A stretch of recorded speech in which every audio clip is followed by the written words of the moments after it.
All right. I want to be honest about something. When I first came out here to LA, I thought I was gonna be like an overnight sensation. I I thought I was the shit. I really did. For no reason. Like I had no history or any in there was no there was nothing to base that on. It was completely baseless. But for some reason, I thought I was just the best. Maybe just because my parents told me every day you can do whatever you want. I don't know. I'm still not sure if that was more of a detriment or I think it actually might have gone really deep so that even now, when I realize I'm a pretty average guy, I still believe in myself for some reason. Even so, I don't know. But I don't want to get too much into that. But what I do want to talk about is how when I thought that when I really thought that I could be like the best in the world, you know, one of the best of all time. When I really thought that, I was so unproductive, and I just would procrastinate, and um, it was kind of like I I did convince myself that even though I wasn't putting out any of my greatness, it was still all there and like don't you worry, it's coming. You better be ready. But I mean, it never came and I never really did any consistent work that I can think of. I mean, yeah, I don't know. It's kind of a line you have to walk. You have to you can't lose your confidence, and if you really think you can do something, if you really think you can set a high mark, um, you have to believe in yourself. But God, it's really wild that line you have to walk between like delusion and I don't know. I guess like a accomplishment. It's like there's like a balance you have to figure out, and I don't know if I've figured it out, so to speak, all the way, but I I do feel pretty comfortable saying that uh, what helped me was I just kind of got honest about reality, and uh,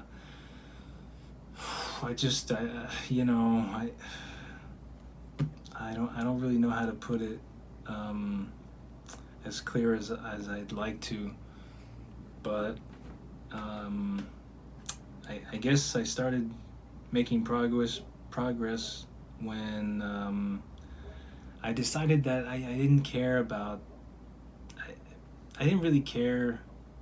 It wasn't that I didn't care.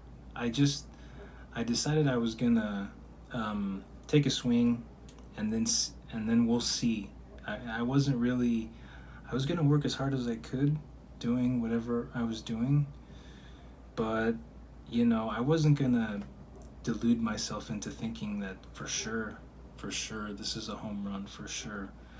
In my mind, as I was doing it, I was gonna, swing for the fences as much as I could.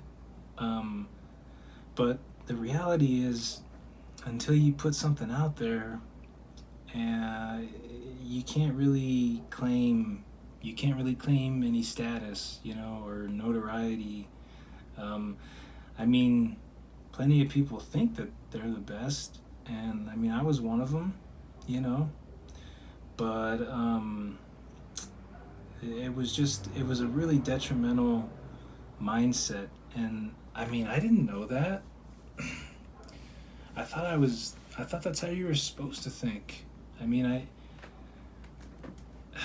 it's kind of backwards because like anyone who comes to LA, and I can't be the only one. It has to be probably everyone that comes to LA is thinking that like they're gonna be the next big thing. I don't know.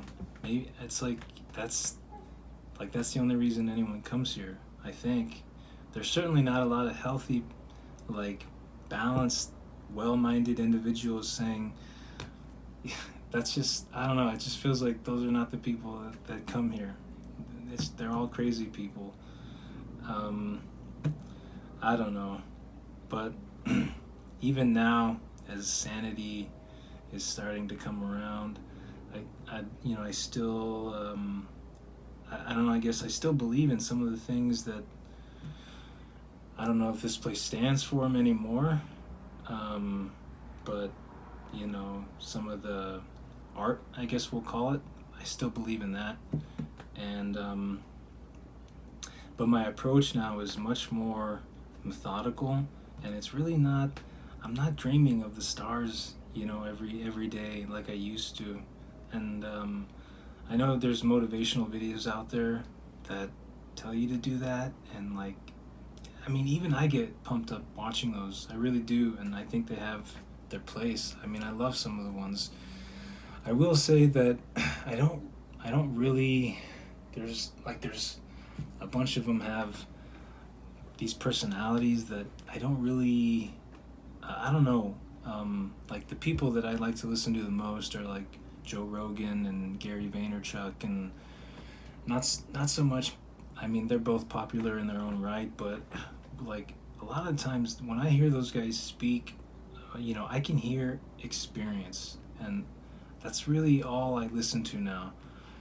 And so, I mean, I get it that some people might be writing these off, like, because I haven't done anything yet. I get it. But what I will say is the only reason I had to cut this video right here is because I got a phone call. Anyways, what was I saying? I was talking about how I can hear experience in their voice. That's what I listen to when I hear someone speak. I just wanna hear the experience. All these great interviews we have now with people telling their story. That's what I was talking about. We're talking about the same things, and I'm not saying that the value is equal, but we're listening to those people in the position that they are in now, and they're telling us how they got there, So subject matter, we're talking about the same thing, me and them. And again, I'm not trying to say, why don't I have 5 million followers yet? That's not what the point of me saying that is. But so those, that's why I listen to some of those videos, and not even a lot of them are like, they feel fake. There's only a few, and some of them even only have a few lines. But God, I forget why I brought up those motivational videos. Oh, I was thinking it was about why I work and how my mindset is when I work, and this is what I covered in episodes 5, 1, and 2, was about how, to me, it's just a habit now, and it's just a routine. But to tie that all back into what I'm talking about today, I think it's really important to be honest with yourself about what you're doing and why you're doing it, and like how you got here. Like, and if you got here for some reason that you came here because you thought you were supposed to come here, it just turns out that even though it seems like I came to I guess I'll say I came to LA for the wrong reasons. You might say I wanted to be a famous actor, right? I wanted to be a movie star, and I'm not sure that I wanted that, honestly. Part of me still does, but it's like it's just it might even be it might still be something that I should have let go of by now, but haven't. For and I'm not saying that. Um, I'm saying that I could still have that it might just be like a neurosis still that I haven't fully got rid of, you know, not like some undying, unrequited love or something, maybe, but I don't know, like the first time I was ever on set, and it was like everyone had to be super quiet, and it was so uncomfortable when it was like my turn to speak. I was like, this is how it is? I wanted to say like, can we get some like background noise so there's like something going on and like people are looking somewhere else. It just felt super unnatural, and so that's part of the reason like talking about what you can do and what you like the person you are versus the person you want to be, the person you can be. That all felt really weird to me, and there's so much conflicting information out there. Like people are telling you, oh, you want to do that thing that scares you the most, that makes you really uncomfortable.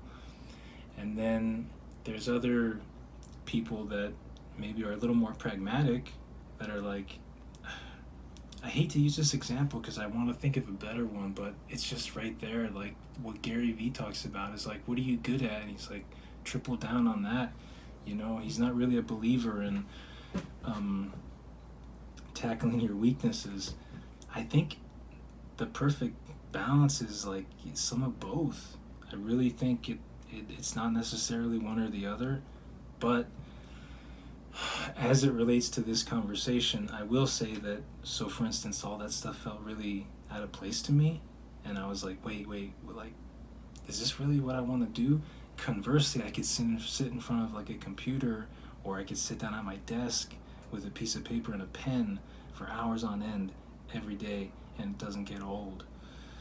And, you know, the stuff I got from that, it kind of, I don't know. I'm not even sure why I came across it. Like I'd always sort of been writing a little bit, but it was just something I liked. And then, I don't know. I really don't know.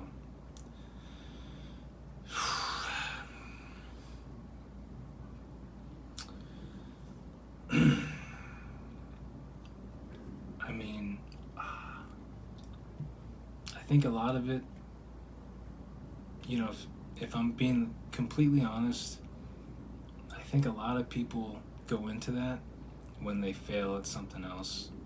I think a lot of people like failed actors, like young ones here in LA, they realize they can't do that, or they're uncomfortable or whatever, and they think, oh, I'm a writer.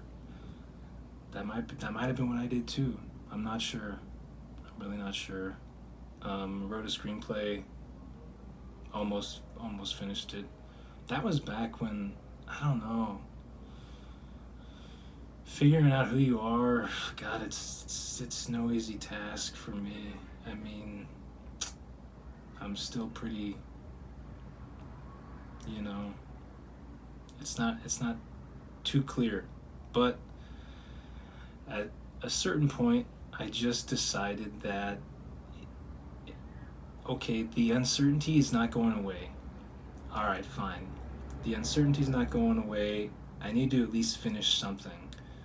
That might have been that's, I mean, if I'm clinging to sanity by a thread, that's it. You gotta just finish something. And so I'm getting really close. It's not a screenplay, but I'm getting really close, and oh my God, I can't believe how often, like how close you get to the end of something, or how long you've been doing something, and man, almost every day it's like, why am I doing this?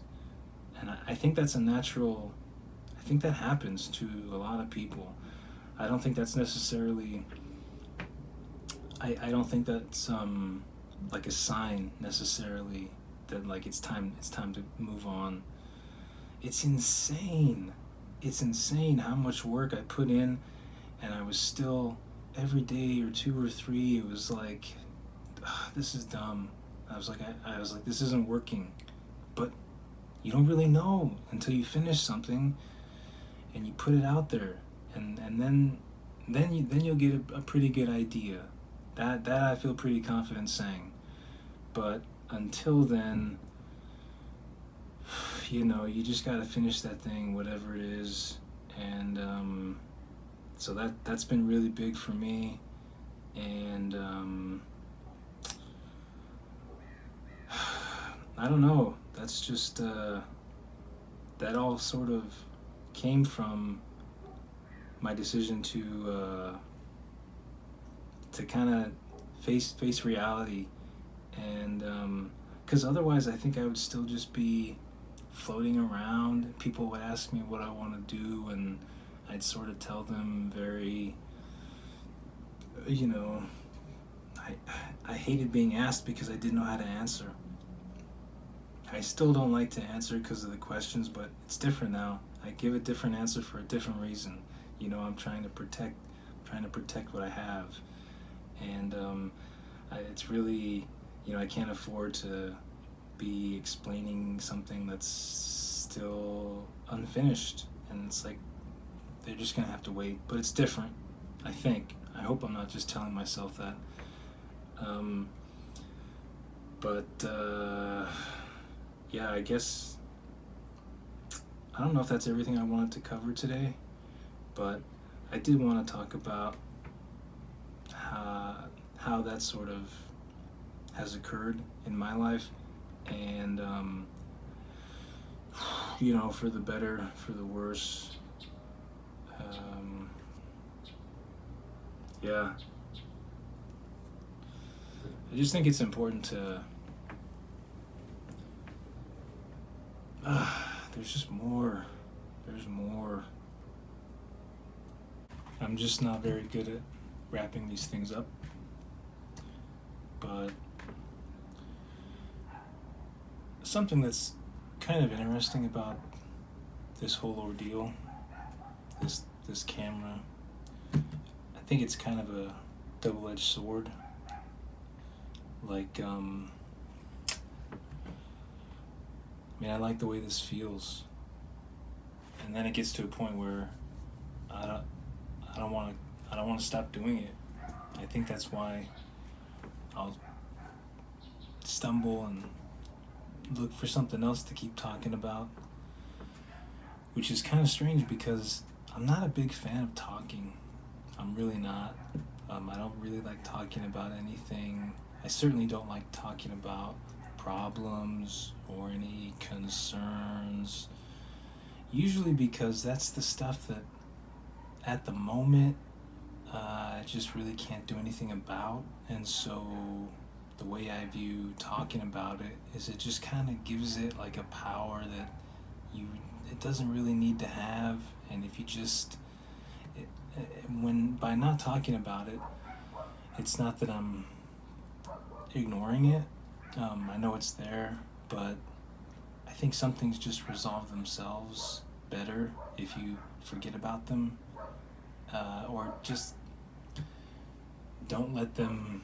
Because the more you talk about them, the more you sit down with your friend to dissect it and break it down. I think in the end, you just end up confusing yourself more. But nonetheless, I sit here in front of this thing, and I want to keep doing it, and but I'm not going to at the expense of what I'm saying. And so, these videos I put out, I'm trying to be honest. I'm trying to be as honest as I can. And just tell things the way I see them.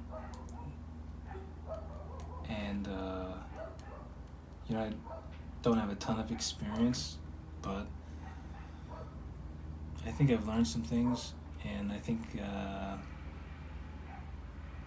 I'm not saying I'm gonna educate other people, but I think it almost feels better when you just find someone that you can relate to.